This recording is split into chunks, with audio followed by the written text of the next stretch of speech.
Good afternoon, everyone.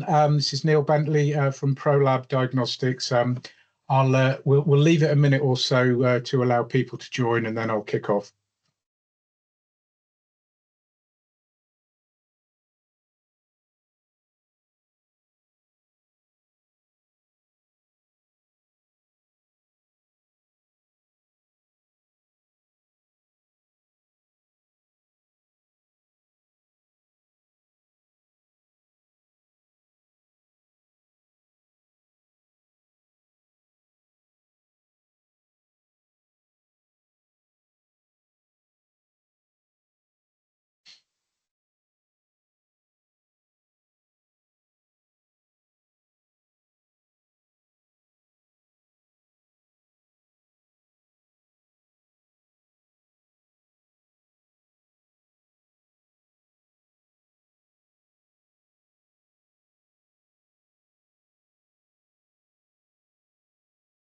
Okay, welcome everybody. We're now up to 70 people, so I think I should start because we've got quite a lot to cover. As I said, I'm Neil Bentley from ProLab Diagnostics, and we're going to be talking today about confronting antimicrobial resistance and talking about the 20-year plan. We're very lucky to have some eminent speakers and experts in this area, which I'll come on to in a minute. But just before I hand over to them, I'm going to just quickly go through a little bit about AMR and where we've come from in the recent past. So.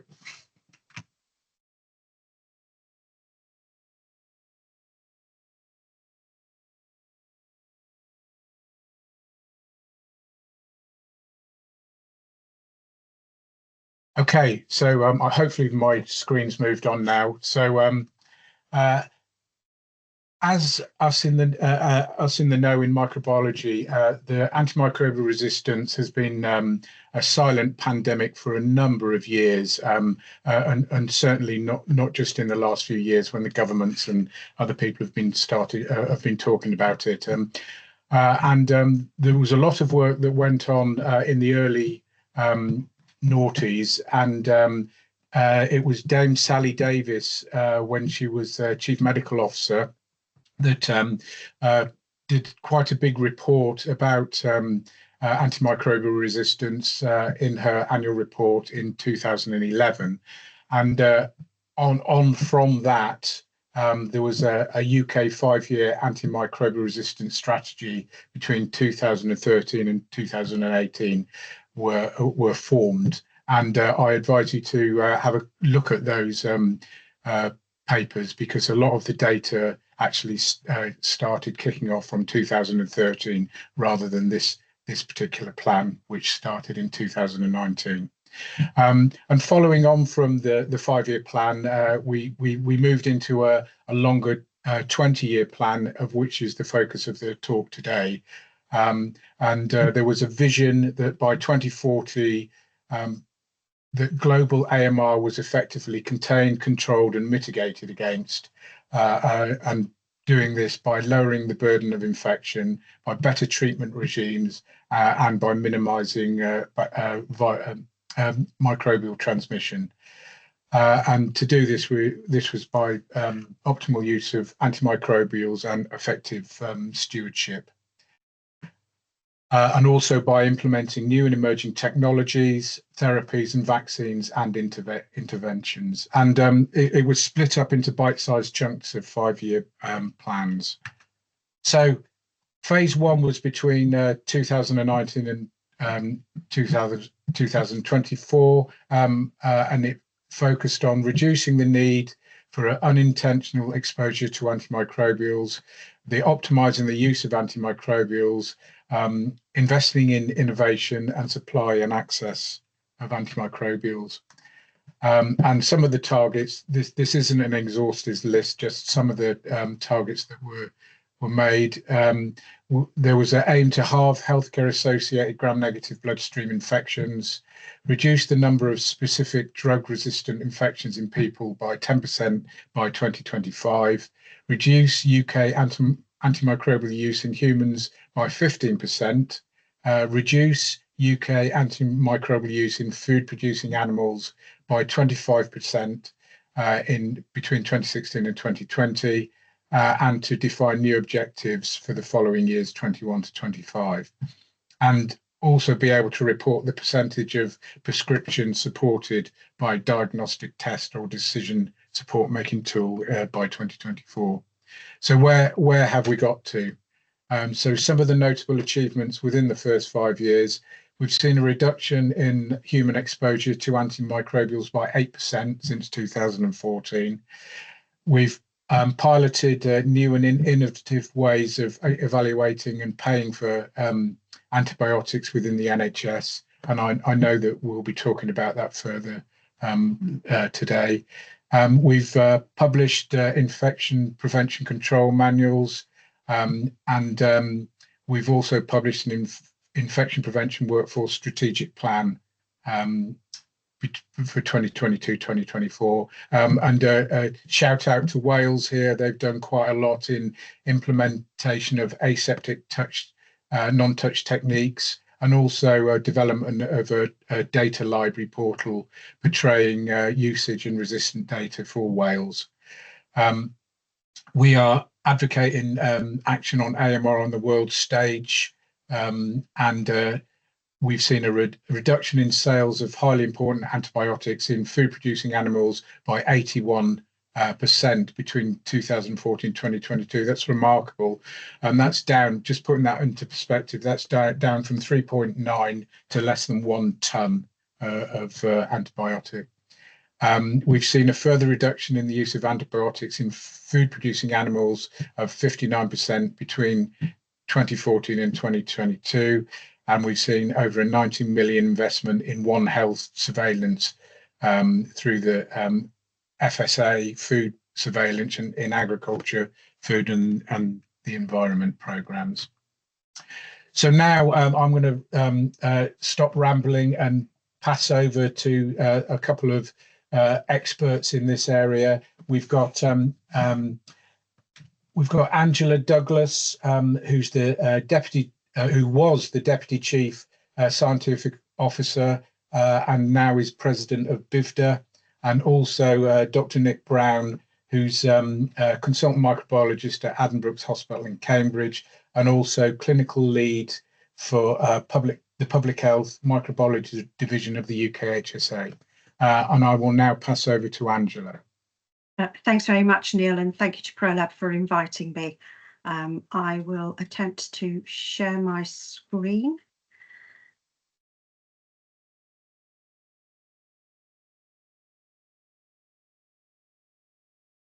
Okay.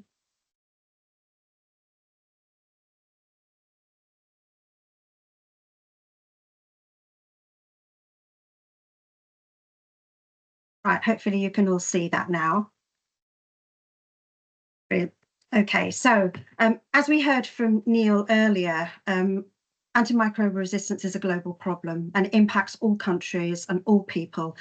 And what we've found more recently when we've been looking at some of the data is it especially impacts on low-income countries, which gives rise to some of the inequalities. And I'll talk a little bit more about that in a bit. But as Neil said, this isn't a new thing. This has been going on for quite some time. And the ECDC has been measuring antimicrobial resistance. And as you can see from this infographic, some bacteria have had an increase in the amount of resistance. There are a few that have had a decrease. And I'll again say a little bit more about that. But the scale of AMR threat needs us to contain it and control it and mitigate, as Neil mentioned earlier. And that is fundamentally what the national action plans have been about. And it's been widely acknowledged by many country governments that this is an international initiative, and it's something that we all need to get behind, including international agencies, researchers, and private companies alike. And that's why this is really important to BIVDA too.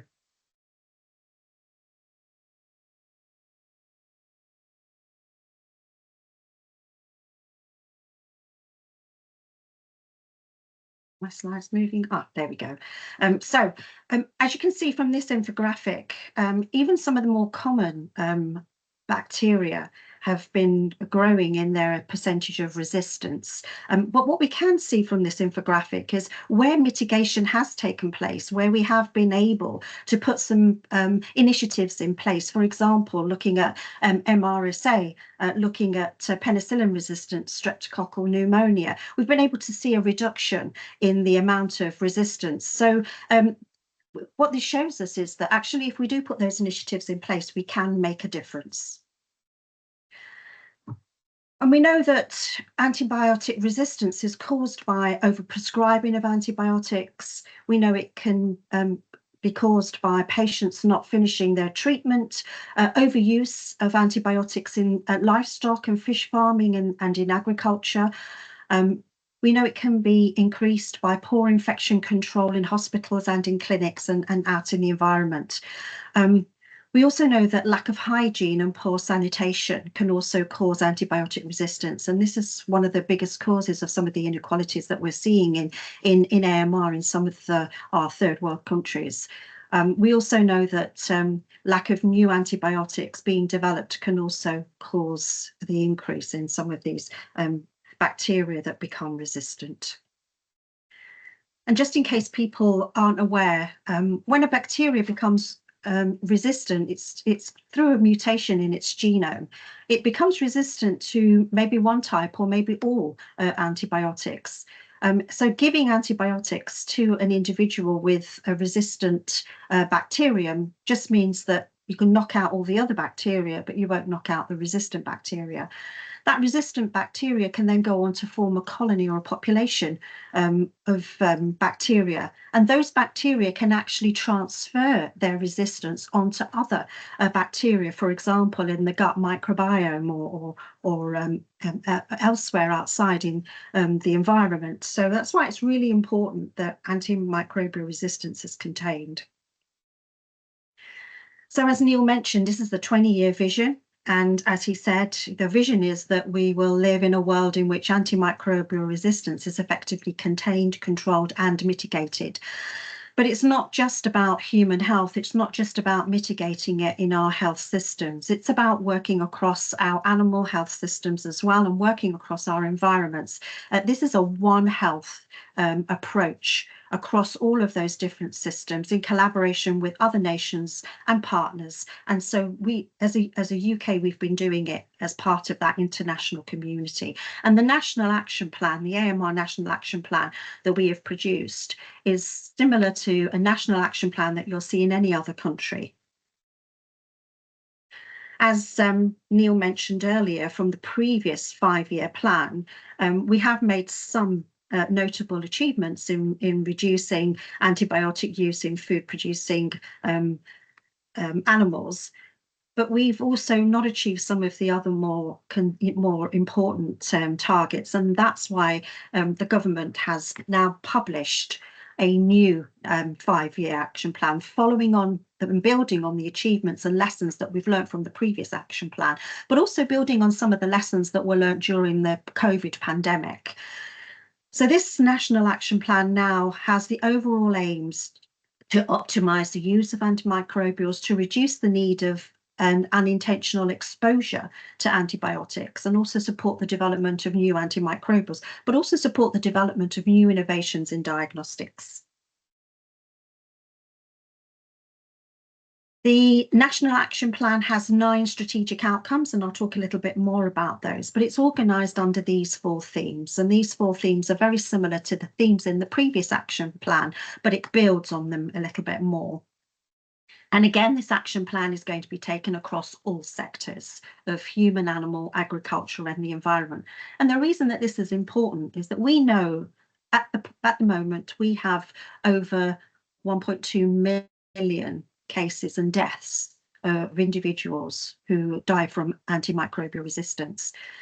If we forecast that up over the next decade or so, we know that by 2050, we will have over 10 million deaths caused by AMR. And this is more than the number of deaths that we see in this country caused by cancer. So it really is a crisis waiting to happen.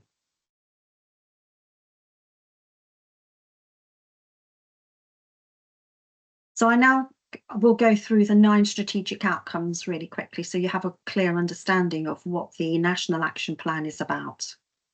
So it's built on the 4 themes which are listed at the top. So the first theme is about reducing the need for and unintentional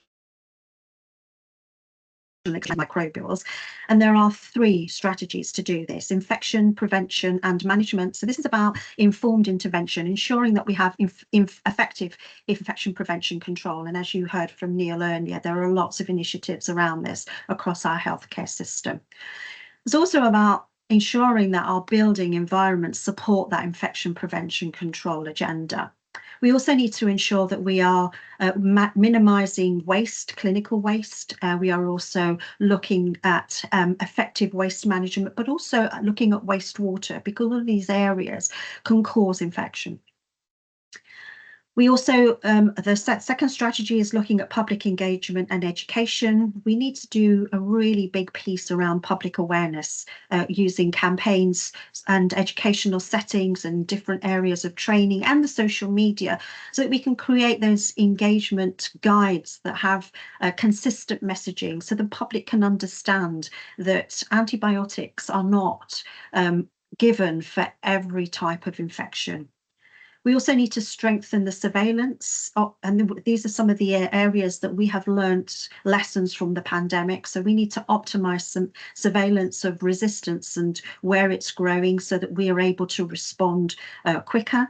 And we want to be able to use that surveillance to inform interventions. We want to optimise the use of antibiotics, and we want to do this through good antimicrobial stewardship.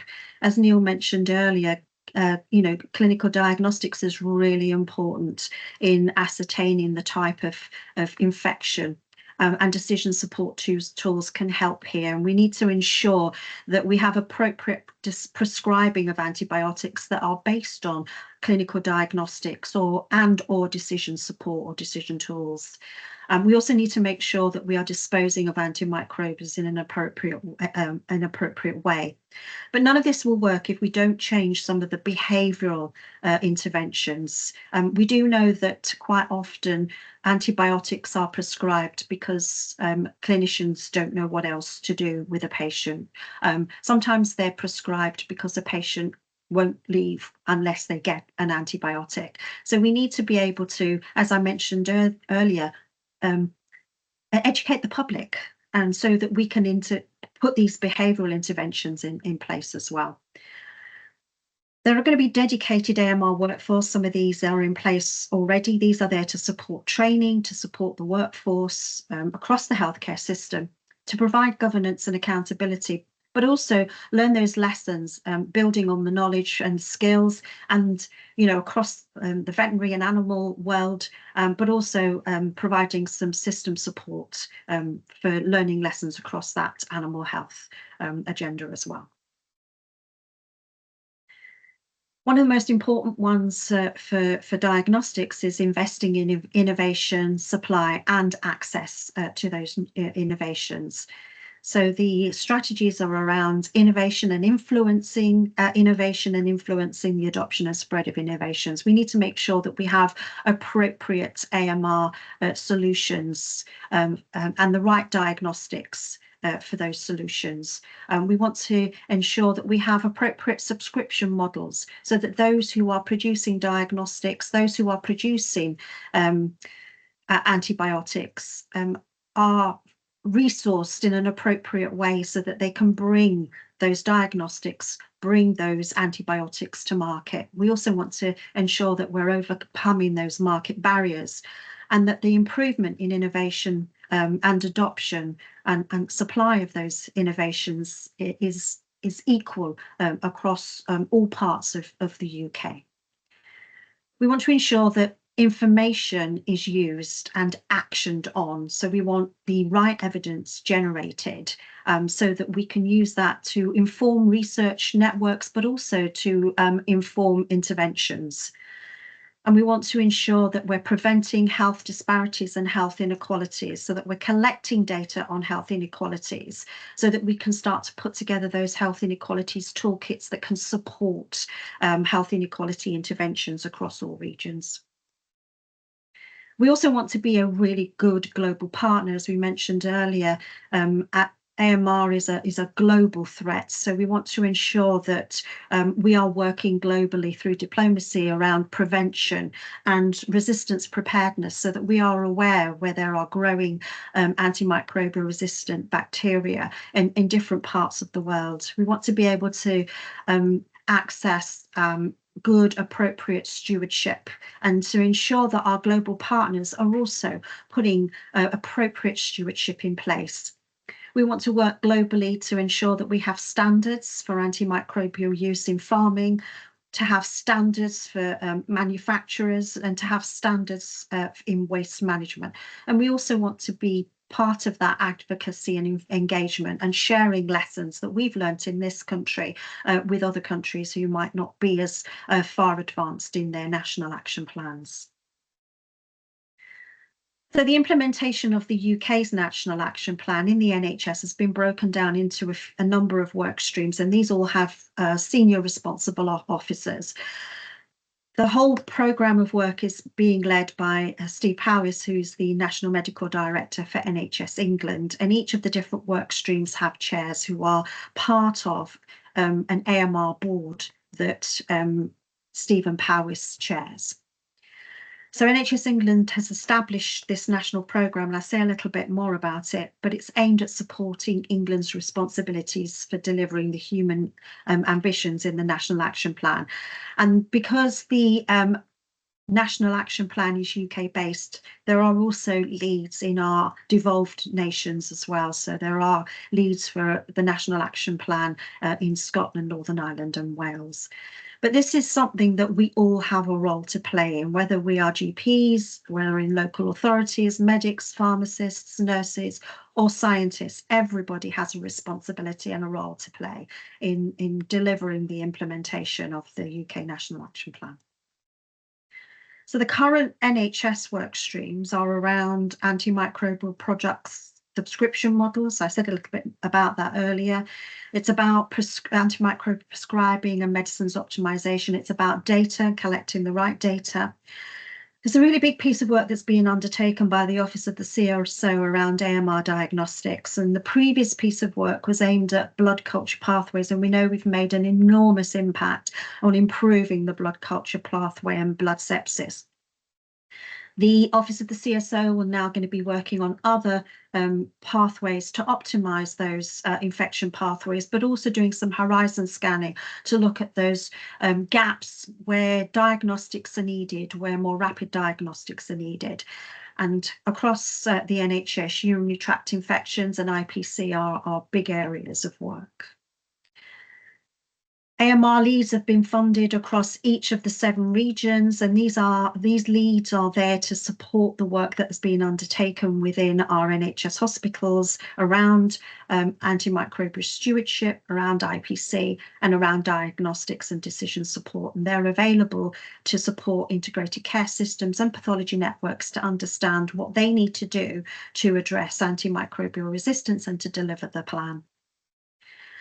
So I'm the president of BIVDA, and one of the key strategies of BIVDA is antimicrobial resistance, because we understand that diagnostics plays a really crucial role in combating AMR by enabling accurate and timely identification of infections, guiding appropriate treatment, and preventing the misuse and overuse of antibiotics. And it's really important that diagnostics is there to accurately identify pathogens, to target treatment, to reduce the misuse of antibiotics, and also to monitor resistance patterns so that we can inform treatment guidelines and policies.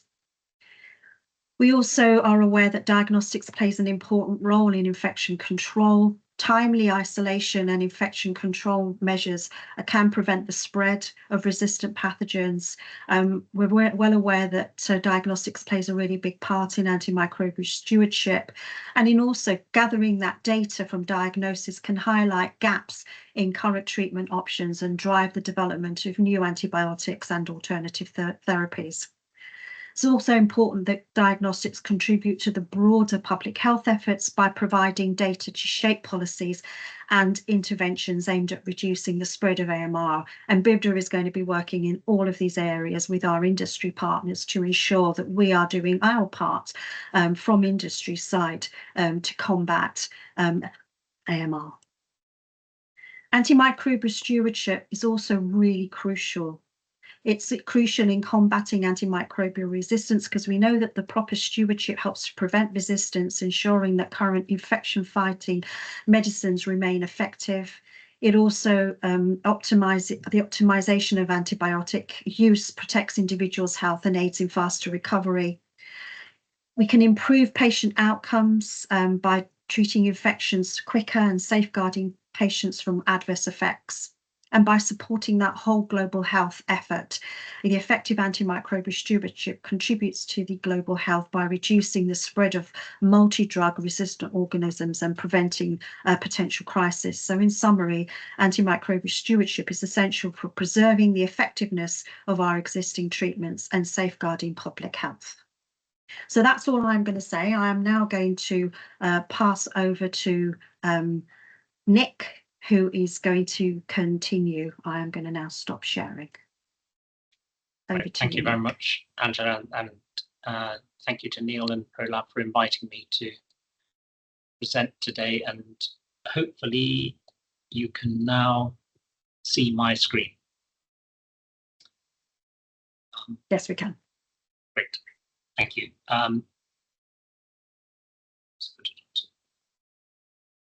Slide view. There we go. I'm going to reinforce some of the points that Angela has made, and also just concentrate on 2 or 3 things that I've cherry-picked from the new National Action Plan, just to reinforce some points. We're not going to be able to go through absolutely everything, but the plan is available, freely available on the internet. So if you wanted to read more, then clearly it would be possible to do that. I'm not going to spend a lot of time going over the stuff that has been presented already, but just to note again that the National Action Plan informs the 20-year vision for the UK, which aims for ultimately a lower burden of infection and better treatments for resistant infections, optimal use of antimicrobials and good stewardship, and also the development and use of new diagnostics, therapies, vaccines, and other interventions. So if you like, that's what we're aiming for. And the National Action Plan is how we intend to get there. The new National Action Plan contains many things that were in the previous action plan, and indeed the 5-year strategy that Neil mentioned before that. But some of the terminology has changed. And rather than having ambitions, for example, we now have outcomes, and Angela has been through those. Some of those have targets associated with them, and the targets have either been focused on human health or animal health or the environment. There are commitments that are associated with each outcome, and those have been subject to widespread consultation. So what we're hoping is that these will be, through the consultation process, will be accepted and then subsequently actioned as the action plan is developed further. I've just put at the bottom some of the definitions of outcome, target, commitment, deliverable, etc., just to emphasize that the commitments include the term, the UK will, ... So these are things that we are expecting that will happen.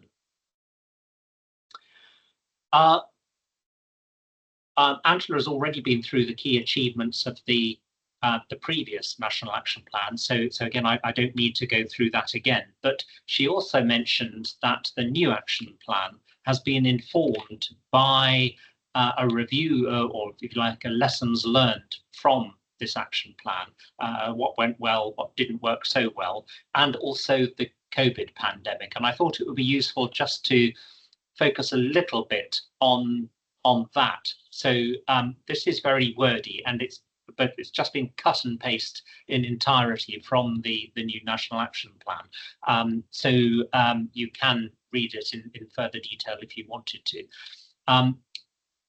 Someone called Rebecca Glover and her together with her group, who are based at the London School of Hygiene and Tropical Medicine in London, was tasked with reviewing the National Action Plan. And although their formal report hasn't been published yet, a synopsis of it has been included within the new National Action Plan. And it's as shown here. And I think there are some interesting points that come out of it. Things like progress has been slow in some areas and quicker in others. And in part, that has been because there's a lack of evidence about what works. So we do have big research gaps in our knowledge about interventions in the AMR field. Also, that progress has been faster in some areas than in others, and in particular, the human health aspects have generally progressed faster than some of the others, particularly the environmental health and diagnostics. Also, when you compare our National Action Plan with that from other countries, it's clear that some countries have focused on different areas. And so, therefore, I mean, obviously, there's no right answer to this, but it's interesting to review that and see whether what we've done is actually the right thing to focus on. Probably there's been less of a focus than there should be on water and well, the environment generally, but particularly the water as both a reservoir and a mode of spread of infections. And I guess the recent media interest in flooding and sewage into water, etc., does really emphasize that. And in terms of data, again, our data systems in human health are probably much more advanced than those in veterinary field and in the environment. Then when we come on to COVID, one of the key conclusions that they came to was that spreading the message about AMR has been difficult, and yet during COVID, we were able to mobilize resources and develop systems really quickly. And so there's a disparity between those two situations. And in part, it's thought that AMR is considered to be such a diffuse issue, whereas COVID and infection with SARS-CoV-2 is clearly one issue, that probably the people's perception of the infection and the pandemic was different. So there is a communication issue that needs to be addressed there as well. Coming on to COVID and specifically the lessons from the pandemic, what did we do well? Well, we had multiple strands of work from different disciplines that were integrated and then mobilized at considerable speed. So we were very good at responding, but perhaps to be critical, we were very good at doing what we were already very good at doing. And people may have seen the first report from the COVID inquiry, which was released a couple of weeks ago. And one of the statements made by the chairperson from the inquiry was that in many respects, the UK was planning for the wrong pandemic, which I found a very interesting idea. And so when we're reflecting on that and then comparing it to AMR, I think it is something to consider whether we are too blinkered to doing what we are already doing, and do we need to think slightly outside the box and consider things that we haven't really addressed to date. So overall, though, the National Action Plan's underlying principle were one of collaboration, as Angela has mentioned already, taking a One Health approach. So this is not just all about human health and use of antibiotics. Being a good global partner, and this is really emphasizing that, as it's an overused statement, but infections know no borders. And what happens overseas will come back and bite us here in the UK. That's inevitable.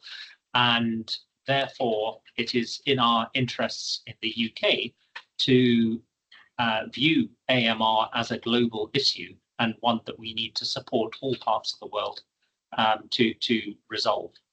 And that also touches on to the inequalities, both within the UK and obviously between countries, relating to infection and the impact of infection and the impact on AMR. Finally, to acknowledge that the threat of everything else that is happening in the world at the moment continually changes, and therefore we need to be responsive to that as well. Angela has already been through the key themes, and then underneath that, the 9 outcomes. So I won't go through that again. But I'm just going to emphasize three points. The first, very quickly, I've touched on already, One Health. And I always find this diagram interesting in that it really emphasizes how similar One Health, the AMR issue and climate change are. Both can be described as slow burning issues, but issues that are progressive, issues that could have a major impact on the way that we live in the world and the environment in which we live in. And all three, as is shown in this infographic, are made up of a very close interrelationship between people, animals, and the environment. And that means that perhaps many of the things that we need to do to address AMR are very closely related to those things that we need to do to tackle climate change. Second point that I wanted to make was just to emphasize the lack of knowledge in key areas, and perhaps a new approach within this current National Action Plan has been to consider research priorities for the country. A lot of research in healthcare and in infection generally within the UK is funded by national funding bodies, be it the NIHR or the Medical Research Council, etc. And they put out funding calls against key themes or priorities for research each year. And so what the intention of this was to try and focus those themes on key priorities within the National Action Plan for AMR. So we what we did was to develop 10 key questions that need to be answered, and underneath that there are a series of sub questions as well, but these 10, I guess, the key priorities. And then we mapped those to each of the areas within the National Action Plan. And the idea is that now calls will go out for funding in each of those key question areas, so that we start to answer those key questions about what works, what needs to be done to build up the evidence to inform interventions going forward. And then the third and final area that I wanted to focus on and go into some detail about was the priority area of not only overcoming market barriers and bringing new products to market, and here I'm thinking particularly about new antimicrobials, new antibiotics, but the same could be said to new diagnostics as well, perhaps. and in particular expanding the subscription model for the development of antimicrobials. And so what I'll do now is just end by focusing on that and explaining what that means and how that is being developed. So the key problem that we have relating to new antimicrobials is that most of big pharma has withdrawn from the antibiotic or the antimicrobial development market because it is not profitable. And the result of that is that over the last 30 years, no truly new antibiotics have been brought to market. And those agents that we have seen are largely sort of tweaks on molecules that have existed already, or sort of subtle changes in classes of antibiotic. These data shown on the slide, I think, are really interesting, produced by the Pew Charitable Trust, who each year publish a list of which antimicrobial agents are in phase 3 or beyond in terms of drug development. And in 2020, there were 42 antibiotics in early stages of development. Compare that to nearly 1,800 agents that were ultimately going to be developed for cancer chemotherapy. And I think this is an absolute travesty, and one which ultimately will mean we are shooting ourselves in the foot, because if we don't have an adequate antibiotic treatment for infection, then those 1,800 cancer chemotherapy drugs are going to be completely useless because you won't be able to use them if patients die of infection. And so what is the underlying problem? Well, this graph could be applied to any new product, but the issues are particularly emphasized with antimicrobials. So this is in essence a net spend profit chart for any new product, and the purple line, straight purple line across the middle at 0 is essentially your balance sheet point. So anything below that means you are in debt, you've spent money, and anything above it means that you've made a profit. And obviously, during early stages of development, research, and then going through the regulatory process in terms of developing, proving that your agent works and is safe, and then taking it to market, means that you spend a lot of money. And for an antibiotic, it's estimated that somewhere between 500 million and £1 billion is needed to bring a new antibiotic to market.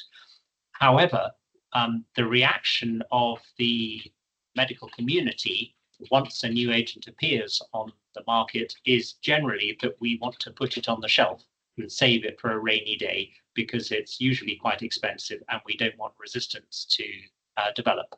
And that means that sales are low. And ultimately, this chart is taken from Lord O'Neill's review of antimicrobial resistance from 2016. But he estimated that a company will only be able to make a profit on a drug by about year 23 of its development and marketing, which means that in essence it's off patent, and then any generic drug company can come in and make it and sell it for a fraction of the price. So faced with that, no drug company could ever make a profit for the get a return on the investment that they've made for an antibiotic, and they've all run in the opposite direction and left this field. Worse than that, there are several examples of companies that have actually gone bankrupt as a result of developing an antibiotic, and these are just 3 examples, and share prices absolutely crashed after their drugs were approved and they went to market, because they didn't get the sales that were projected because everybody put it on the shelf. And then subsequently they had to, well, they either went bankrupt or had to sell their drug on to somebody else.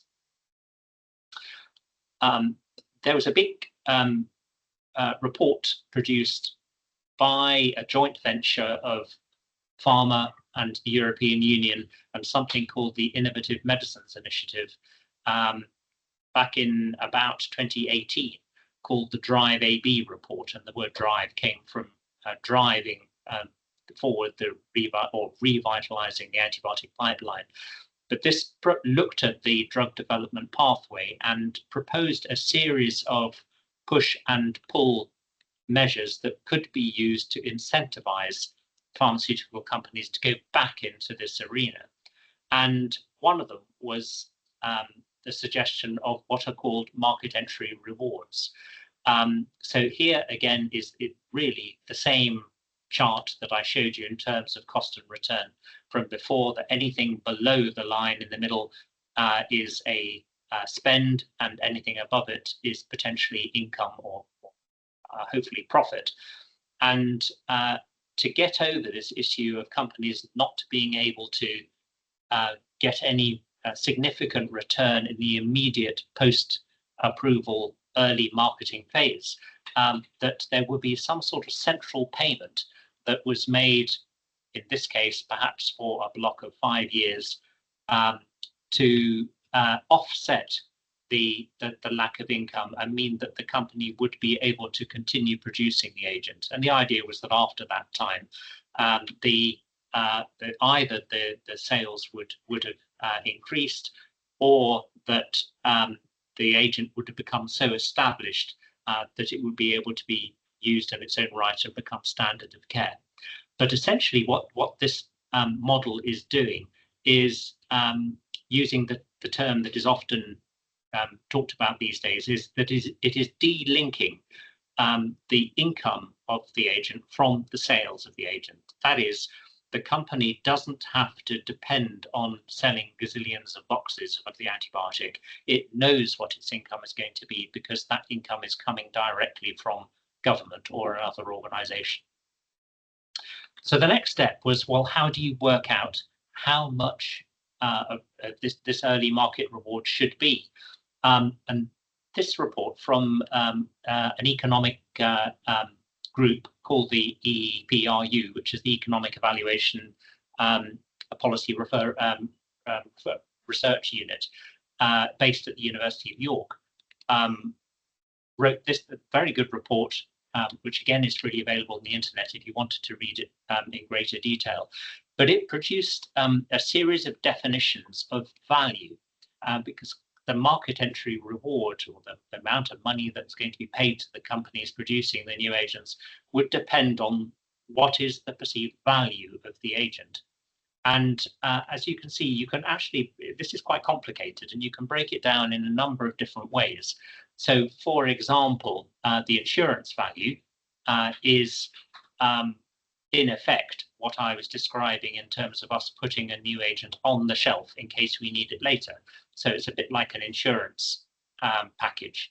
Or the enablement value is the added value that the new agent gives in terms of being able to do things that we couldn't do before. So, for example, in Italy, all solid organ transplants were cancelled for a while because the incidence of antimicrobial resistance on the transplant units was so high that the transplants couldn't be done safely. They had no antibiotics to treat infections. So if you had a new antibiotic that could treat those infections, then you've enabled the transplants to continue, and so on. So if the UK was the first country to implement such a program, and it went live in July 2022. 2 agents were chosen, one from Shionogi, one from Pfizer, and the agents were cefiderocol and ceftazidime-avibactam. And I think in general, the feeling is that this scheme has done well. That's not to say that it's been without problems. And last summer, there was a national consultation on what to do next, and it gathered opinions from very widely across health sectors, government, and also from industry about a proposal to expand this model to include other agents too. And I think in general, people were very supportive. A new name for this process was called, it's not called specifically a market entry reward anymore, it's called the antimicrobial product subscription model. And but the principles of still delinking the payment from sales or the volume of product used holds. I think in general, the respondents to the consultation were keen that priorities for this process should be the pathogens that are on the WHO priority pathogens list, which is produced and updated each year, which organisms or which drug-bug combinations WHO feels are of most importance with relation to developing resistance. Clearly, it needs to offer value, needs to be equitable. So one criticism of the 2-agent funding model that we had before was, well, what happens if you come third? If that agent is still of high priority for use within the health system, are you disadvantaging it by not giving it the same funding that the top 2 agents have been given? And then importantly, that it should be open to products already on the market. And this is of great interest, particularly for some very old antibiotics, because in some cases, companies don't want to market them because they are off patent and can be produced really, really cheaply. So it's, or rather they can be sold at a very low price, and it's just not worth their bother, if you like, to make them. But if you can re-incentivize their use, it may be that we can make available some agents that are considered, old and not used very much currently, and free up the use of newer agents. And of great interest, this model has also been picked up around the world, and I've just given 3 examples here. The report on the left was produced by European Parliament, new incentives to improve the accessibility and available of antimicrobial medicinal products. The one in the middle was produced by WHO, and then the one on the right is in the US, where they've passed something called the Pasteur Act through Congress, which is supposedly meant to free up something like $6 billion per year for this process. So this is a really interesting area, and hopefully one that will oil the drug development and authorization, and then I was going to say marketing process, but it's not so much marketing if the model is fully delinked worldwide. The UK on its own cannot do this. It needs to be in partnership with other countries. And so on that point, I will finish, and perhaps if I could hand back to you now, Neil. Thank you very much, Nick and Angela, for your very your excellent and very informative talks. I know that we've only got a few minutes left, and we did ask for some questions to be sent in, and there's 10 or 11 questions, and we're clearly not going to get through them. So what we'll do is we'll produce answers for those questions and send them out as we'll put them online. But just a couple, just to finish off with, there's certainly one from Angela, which one for Angela, which is quite interesting. Is do we know that the new government is committed to tackle AMR? Absolutely, Neil. When the national action plans, in fact, both national action plans were being pulled together by government, it was a cross-government initiative. So every party was involved in the writing and signing off of this national action plan. So it doesn't really matter which government has come into being at the moment, or going forward into the future 5 years, if this government doesn't stay in for the full 5 years. The national action plan stands as it is, because it has been a cross-party endeavour, and all parties have signed up to it. Super, thanks. And just going on from that, there was another question Will there be a drive towards same-day automated AST testing? And do you think that central funding will be made available to implement, some of these new innovative technologies? So I think there is an initiative through the AMR diagnostics team, and they're sort through the horizon scanning to try and identify where the gaps are, and from those gaps to try and ensure that the right diagnostics are being developed and being implemented and in place. The government is really keen to fund innovation going forward, but what they're really keen on is innovation for growth in the UK. So they want to see any innovation that's being funded builds on UK's PLC. So it's really important that we support some of our British companies that are working on some of these faster diagnostics. And I think BIVDA has a big role to play in that, and we are going to be working very closely with the Department of Science and Innovation to ensure that the appropriate funding is being put into place to ensure that any new innovations to faster diagnostics in this AMR space will be prioritised and will be funded, and whether there'll be similar incentives to ensure that we can get them to market quicker or not will be hopefully, we will lobby for that as well in a similar way as has been produced for the antibiotics. Okay, thanks. And then just a couple for Nick, and then we are running out of time. Couple of questions, Nick. Do we need AMR champions in primary care, as one question? And are we focusing too much on healthcare? And what are the current thoughts within agriculture, animals, ref AMR? I know you covered a bit of that during your talk. Yeah, well, first, two things. The first one relating to primary care, absolutely.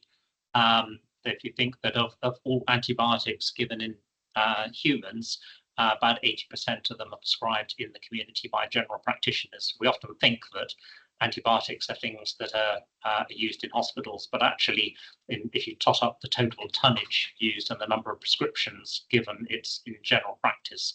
Obviously, in hospitals, you get the broadest spectrum use and the most intensive use on critical care units and other places like that. But make most incentives to reduce overall antimicrobial prescription focused on the community.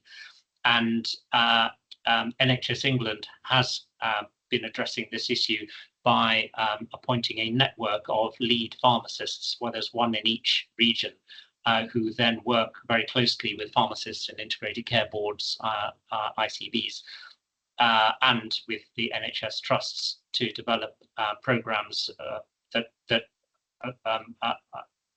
hopefully will be effective in both the community and in hospitals. I think it is a very important area.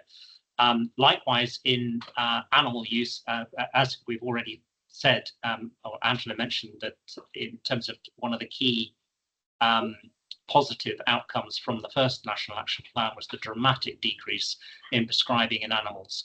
But of course, it's wider than that. And I think one thing that's really interesting that's coming to the fore now, relating to sort of the wider sustainability agenda, is the relationship between antibiotic use in humans and, importantly, in animals, and what happens to the environment.